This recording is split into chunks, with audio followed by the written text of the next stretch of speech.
చేస్తున్నామని తెలియజేస్తున్నాం. రాష్ట్ర ఆర్థిక సిఫార్సుల మేరకు పట్టణ ప్రాంత అభివృద్ధికి నిధులు విడుదల చేస్తాం. ఈ బడ్జెట్లో పురపాలక శాఖకి 11,692 కోట్ల రూపాయలు ప్రతిపాదిస్తున్నాం. రైతు బాగుంటేనే ఊరు బాగుంటుంది. వ్యవసాయం లాభసాటిగా ఉంటేనే రాష్ట్రం యొక్క ఆర్థిక పరిస్థితి మెరుగుపడుతుంది. అందుకే రైతు రుణమాఫీ అంశాన్ని మేము మా ఎన్నికల ప్రణాళికలో కూడా స్పష్టంగా పేర్కొన్నాం. ఎన్నికల ముందు ప్రజలకి హామీ ఇచ్చిన విధంగానే రైతు రుణమాఫీ పథకాన్ని అమలు చేయబోతున్నాం. 2 లక్షల రూపాయల రుణమాఫీపై త్వరలోనే మా కార్యాచరణ ఉంటుంది. అందుకు విధి విధానాల్ని రూపొందిస్తున్నాం. ప్రతి పంటకు మద్దతు ధర ఇస్తాం. ఈ సందర్భంలో మేము రైతు బంధు పథకం గురించి ఒక విషయం ఈ గౌరవ సభ ముందు ఉంచదలుచుకున్నాం. రైతు బంధు యొక్క ముఖ్య ఉద్దేశం రైతుకు పెట్టుబడి సాయం అందించడమేనని గత ప్రభుత్వం ఈ పథకాన్ని ప్రారంభించింది. రైతుకు సాయం అందించడం అనేది ప్రశంసించదగిన విషయమే అయినా ఈ పథకం పేరుతో అసలు రైతుల కన్నా పెట్టుబడిదారులు మరియు అనర్హులే ఎక్కువ లాభం పొందారని చెప్పడానికి ఎంతో చింతిస్తున్నాం. సాగు చేయటానికి పనికిరాని కొండలు, గుట్టలు, ఆఖరికి రోడ్లు ఉన్న స్థలానికి కూడా రైతు బంధు సాయం ఇచ్చారు. పెట్టుబడిదారులు, బడా రియల్ ఎస్టేట్ కంపెనీలు కొనిపెట్టుకున్న వేలాది ఎకరాలకు కూడా రైతు బంధు సాయం అందింది. ఇది అక్రమం. ఇచ్చిన జీవోకి విరుద్ధంగా పథకాన్ని వర్తింపచేయటం అనేది గత ప్రభుత్వానికే సాధ్యమైంది. జరిగిన ఈ అక్రమాల కారణంగా మేము రైతు బంధు నిబంధనలను పునఃసమీక్ష చేసి నిజమైన అర్హులకి రైతు భరోసా కింద ఎకరానికి 15,000 రూపాయలు అందించేందుకు కృతనిశ్చయంతో ఉన్నాం. గతంలో భిన్నంగా మేము కౌలు రైతులకు కూడా రైతు భరోసా సాయాన్ని ఇవ్వటానికి మార్గదర్శకాలు సిద్ధం చేస్తున్నాం. అదేవిధంగా ప్రధానమంత్రి ఫసల్ బీమా యోజన కార్యక్రమాన్ని ఆధారంగా చేసుకొని రాష్ట్రంలో పంటల బీమా పథకాన్ని పటిష్టంగా అమలు చేయబోతున్నాం. పశ్చిమ బెంగాల్లో అమలు జరుగుతున్న తీరును పరిశీలించిన అనంతరం దానికి సంబంధించి తుది నిర్ణయాన్ని తీసుకుంటామని ఈ సందర్భంగా మనవి చేస్తున్నాం. రైతు బీమా పథకాన్ని కౌలు రైతులకు కూడా అమలు చేసేందుకు చర్యలు తీసుకుంటున్నాం.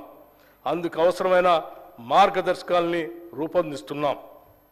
విత్తన భండాగారంగా ఉన్న తెలంగాణ ఇంకా ఎంతో ప్రగతిని సాధించడానికి అవకాశం ఉండి కూడా సాధించలేకపోయింది. విత్తనం నాణ్యమైనది అయితేనే రైతుకు మేలు కలుగుతుంది. విత్తనం నాసి రకంది అయితే రైతు శ్రమంతా బూడిదలో పోసిన పన్నీరు అవుతుంది. పంట చేతికి రాకపోవటమే కాకుండా అప్పటి వరకు పెట్టిన పెట్టుబడి అంతా వృధా అయిపోతుంది. గత ప్రభుత్వ హయాంలో నకిలీ విత్తనాల సమస్య తీవ్రంగా ఉండేది. గత ప్రభుత్వం అచేతనం వల్ల, నకిలీ విత్తనాల వల్ల అనేక మంది రైతులు మోసపోయి ఆత్మహత్యలకు కూడా పాల్పడ్డారు. నాసి రకం విత్తనాల్ని, నకిలీ విత్తనాల్ని అరికట్టేందుకు మా ప్రభుత్వం కఠిన చర్యలు తీసుకుంటుంది. రైతుకు నష్టం చేసే ఏ విత్తన వ్యాపారిని మా ప్రభుత్వం ఉపేక్షించదు. దీనితో పాటు నాణ్యమైన విత్తన ఉత్పత్తి విషయాల్లో పురోభివృద్ధి సాధించేందుకు సకల చర్యలు చేపడుతున్నాం. ఈ మేరకు త్వరలో ఒక నూతన విత్తన విధానం తీసుకురాబోతున్నాం. ఈ సంవత్సరంలో ఆయిల్ పామ్ సాగు విత్తన అదనంగా 1,00,000 ఎకరాలు పెంచడానికి తగు చర్యలు తీసుకుంటున్నాం. ఇవన్నీ రైతుని రాజును చేయటానికే మేము తీసుకోబోతున్న చర్యలు. ఈ బడ్జెట్లో వ్యవసాయ శాఖకి 19,746 కోట్ల రూపాయలు ప్రతిపాదిస్తున్నాం. గత ప్రభుత్వం ఎంతో హడావిడిగా ఎలాంటి అధ్యయనం చేయకుండా తీసుకొచ్చిన ధరణి పోర్టల్ కారణంగా ప్రజలు ఎన్నో సమస్యలు ఎదుర్కొన్నారు. ధరణి కొంతమందికి భరణంగా, మరికొంతమందికి ఆభరణంగా, చాలామందికి భారంగా మారింది. గత ప్రభుత్వం చేసిన తప్పులతో ఎంతో చదువులకి, ఇతర అవసరాలు తీర్చుకోలేక తీవ్ర ఆవేదన చెందారు. ఇదంతా లోపభూయిష్టమైన ధరణి పోర్టల్ కారణంగానే జరిగింది. ఇప్పుడు మా ప్రభుత్వం ఏర్పడిన తర్వాత రికార్డులు పరిశీలించిన మీదట ఇది నిజమేనని తేలింది. అందుకే ఈ సమస్యను పరిష్కరించేందుకు మా ప్రభుత్వం అత్యధిక ప్రాధాన్యతనిచ్చింది. ఇచ్చిన హామీ మేరకు రెవెన్యూ వ్యవస్థను ప్రక్షాళన చేసేందుకు సత్వర చర్యలు తీసుకున్నాం. ధరణి పోర్టల్ అమలు కారణంగా వచ్చిన సమస్యలను అధ్యయనం చేయడానికి 5 సభ్యులతో ఒక కమిటీని నియమించాం. అధికారంలోకి వచ్చిన నెల రోజుల్లోనే ఇంతటి కీలకమైన నిర్ణయం తీసుకొని నిపుణుల కమిటీకి బాధ్యత అప్పగించడం గతంలో ఎన్నడూ జరగలేదు. ఎస్సీ, ఎస్టీ మరియు మైనార్టీ సంక్షేమం కోసం పెద్ద ఎత్తున ఆలోచన చేస్తున్నాం.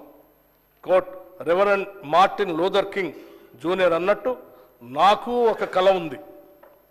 ఒక రోజున మన దేశం నిజమైన ఆదర్శాల స్వరూపంగా ఎదుగుతుందని ఆశిస్తున్నాను. మనుషులంతా సమానంగా సృష్టించబడ్డారు అన్న సత్యానికి ఆదర్శంగా నిలుస్తుంది అని తలుస్తున్నాను. అన్కోట్. జనాభాలో అత్యధిక శాతం మంది ఇంకా పేదరికంలోనే ఉంటే అది నిజమైన అభివృద్ధి కాదు. మన తెలంగాణ రాష్ట్రంలో గత దశాబ్ద కాలంగా పేదలకి ధనికులకి మధ్యన అంతరం మరింత పెరిగింది.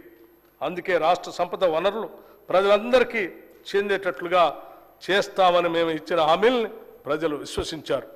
వారి విశ్వాసానికి విఘాతం కలిగించకుండా పటిష్టమైనటువంటి ప్రణాళికతో ముందుకు సాగుతామని, వారికి నిజమైన అభివృద్ధిని అందిస్తామని ఈ సందర్భంగా మీకు తెలియజేస్తున్నాం. ఎస్సీ, ఎస్టీ, మైనార్టీ విద్యార్థుల భవిష్యత్తు కొరకు ఏర్పాటు చేసిన గురుకుల పాఠశాలను మరింతగా అభివృద్ధి పరుస్తాం. సొంత భవనాలు లేని గురుకుల పాఠశాలకు నూతనంగా అన్ని వసతులతో కూడిన భవనాలని నిర్మించడానికి ప్రణాళికలు సిద్ధం చేస్తున్నాం. అన్ని గురుకుల పాఠశాలల్లో సౌర విద్యుత్తుని ఏర్పాటు చేసి దాని ద్వారా ఆదాయ విద్యుత్ వినియోగ ఛార్జీల్ని తిరిగి అవసరమైన చోట వాటి అభివృద్ధికే ఉపయోగిస్తాం. ఎస్సీ గురుకులాల భవన నిర్మాణాలకి 1000 కోట్ల రూపాయలు మరియు ఎస్టీ గురుకుల భవనానికి 250 కోట్ల రూపాయలు ఈ బడ్జెట్లో ప్రతిపాదిస్తున్నాం. గురుకుల పాఠశాల సొసైటీ ద్వారా నూతనంగా 2 MBA కళాశాలల ఏర్పాటు ప్రక్రియ ప్రారంభించాం.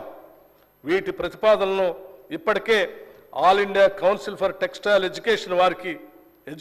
టెక్నికల్ ఎడ్యుకేషన్ వారికి తగిన అనుమతి కొరకు సమర్పించడం జరిగింది. రాష్ట్రంలోని గురుకుల పాఠశాలకు బోధనా సిబ్బంది నియామకాలు అతి త్వరలోనే పూర్తి చేయబోతూ ఉన్నాం. ఎస్సీ సంక్షేమానికి 21,874 కోట్ల రూపాయలు, ఎస్టీ సంక్షేమానికి 13,313 కోట్ల రూపాయలు మరియు మైనార్టీ సంక్షేమానికి 2,262 కోట్ల రూపాయలు ప్రతిపాదిస్తున్నాం.